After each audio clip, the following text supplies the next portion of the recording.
what person or persons who lived after the first century had the most positive influence on your Christianity? Well, a lot of people whose lives I've read, whose biographies have challenged me. Going back in time, one of the earliest would be Madame Guyon, who lived in 15th or 16th century. And then coming down in time, John Wesley in the 18th century, John Fletcher, one of Wesley's co-workers, David Brainerd, a missionary to the Red Indians, and William Carey, missionary to India.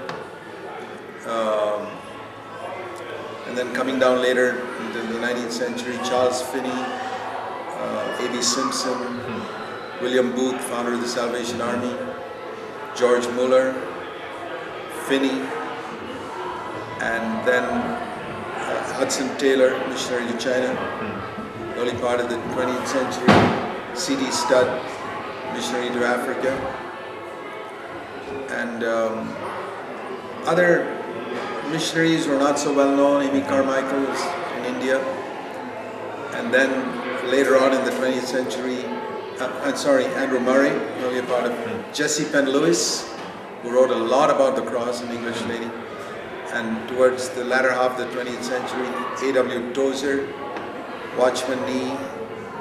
These are some of the folks whose writings have helped me tremendously. And in India, I knew one man who till today is the one whom I've respected most as the most godly man I ever met. He was a Sikh convert. Sikhs are people who wear turbans and who have a religion in India as a branch of Hinduism. Okay.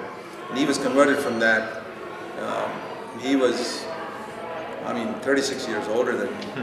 But his name was Bhakt Singh, and he started a number of churches, and he was the one man who I really felt was a man of God, a man totally free from the love of money, and who did not care to impress men, and who sought to build churches in India which were not dependent on the West like a lot of other churches were, free from money, which I felt was a very important thing.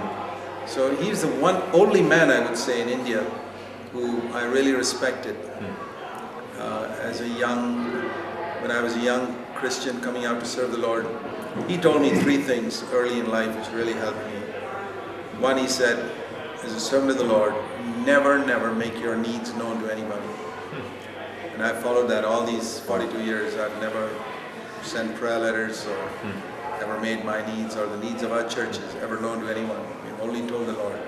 And Hudson Taylor had that same approach, George Muller. I learned it from this brother firsthand. The second thing he said was, live very simply. Don't spend too much on yourself. I've tried to follow that too for 40 years. And the third thing he said was, when Christians will attack you, don't respond, don't fight back, just leave it with the Lord. Three bits of advice that have helped me a lot in my life. Wow. Greg, if I may, you mentioned a lot of names in answer to that question. If there were one common thread that is common to each of these people, what would that be? Well, I think they all believed in a life of sacrifice in order to serve the Lord. Some of them had different doctrines on the baptism in the Holy Spirit, but I believe they were all filled with the Spirit. And some were able to express the doctrine more clearly, and some didn't express it in the same way. But I believe that these men were all filled with the Holy Spirit, and they believed in that if you followed Christ, even though they may not have expressed teaching of the way of the cross in the same way, I believe the cross was central in their life. Though some talked about it and preached about it, I see that, some people had the right doctrine in their heads. The doctrine was not so clear in their mind, but their heart was all the same, in the direction of a spirit-filled life in the way of the cross. See, there's a lady in India who was very well known called Mother Teresa, who has worked a lot among the poor. She's a Roman Catholic. But I've been tremendously impressed by her compassion for the poor. That was a person whose mind didn't have the right doctrines, but her heart loved Jesus. So these are the things that I look for. People who love Jesus, and I know their mind was not always expressing truth in the same way, but they loved Jesus and wanted to follow him. And that's a common thing I saw. Have you had any disappointments with Christians? If yes, what stands out in your mind as the most serious disappointment, and how did that influence your Christianity?